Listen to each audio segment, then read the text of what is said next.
లేదయ్యా రాజా, మీరు నా కవిత్వానికి ముందుగా విలువనిస్తే నేను దానితోటి సంతోషపడేదాన్ని. కానీ అలా కాకుండా నేను వేసుకొచ్చిన దుస్తులకు విలువనిచ్చారు మీ కాపలదారులు. దానికని ఈ దుస్తులకే నువ్వు వడ్డించింది పెడతా ఉన్నాను అని. ఒక చిన్ని పల్లెటూరులో చాలా అతి తెలివితో మహాన్ భావుడు ఒక కవి ఉండేవాడంట. అతి గొప్ప కవి అంట. తను చెప్పే కవిత్వానికైనా తిరుగు లేకుండా తనకు సాటి లేని ఒక గొప్ప మనిషి. తన గొప్పతనం చాటించుకోవడానికి ఒకానొక రోజు ఒక రాజ్యం వెళ్ళాడంట. ఒక రాజుని కలిసి తనకు వచ్చే కవిత్వాన్ని ఆ రాజుకు వినిపించడానికి. కానీ అక్కడే గేటు ముందు ఉన్న ఇద్దరు కాపలాదారులు కవి రూపురేఖలు అంటే తను వేసుకున్న దుస్తులు మరియు తన అవతారాన్ని చూసి మెడపట్టి బయటికి గెంటేశారంట. ఈ మనిషికి ఏమొస్తుంది, తిను మా రాజు దాకా వెళ్తే మా రాజు ముందు మేము అవమానాల పాలవ్వాల్సి వస్తుంది, ఇలాంటి మనిషిని లోపలికి పంపిస్తే అని.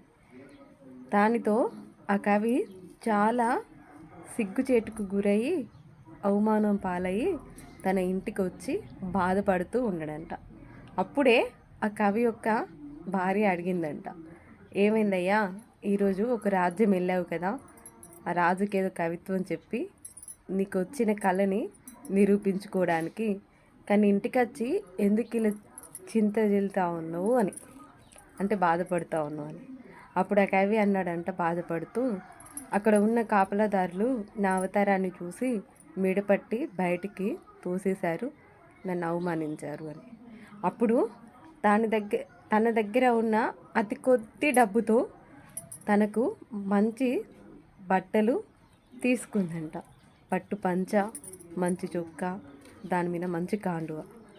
అవి మంచిగా కవి ఏంటంటే ఆ దుస్తులని మంచిగా వేసుకొని మంచిగా చక్కగా రెడీ అయ్యి తను వేసుకున్న దుస్తులను చూసి ఆ కాపలాదారులు చాలా మంచి రెస్పెక్ట్తో మర్యాదస్థంగా లోపలికి తీసుకెళ్ళి అక్కడ ఉన్న రాజుకు పరిచయం చేశారంట. దానితో ఆ కవి చాలా సంతోషంగా తనకు వచ్చిన ఆ కళని, తన కవిత్వాన్ని ఆ రాజుకు విన్నమించుకున్నాడంట.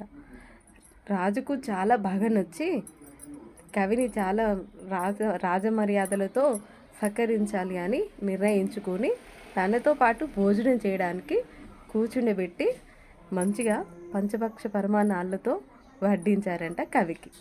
అప్పుడు ఆ కవి ఏం చేశారో తెలుసా, తన పంచెకొక ముద్ద, తన చొక్కొక ముద్ద, అలానే తన కాండవకొక ముద్ద పెట్టాడంట. దానితో ఆ రాజుకు చాలా ఆశ్చర్యం వేసిందంట అండి. అదేంటి కవి గారు, నేను ఎంతో మనస్ఫూర్తిగా ఇష్టంగా మీకున్న కళని గౌరవించి నేను మీకు ఇలా రాజకీయంతో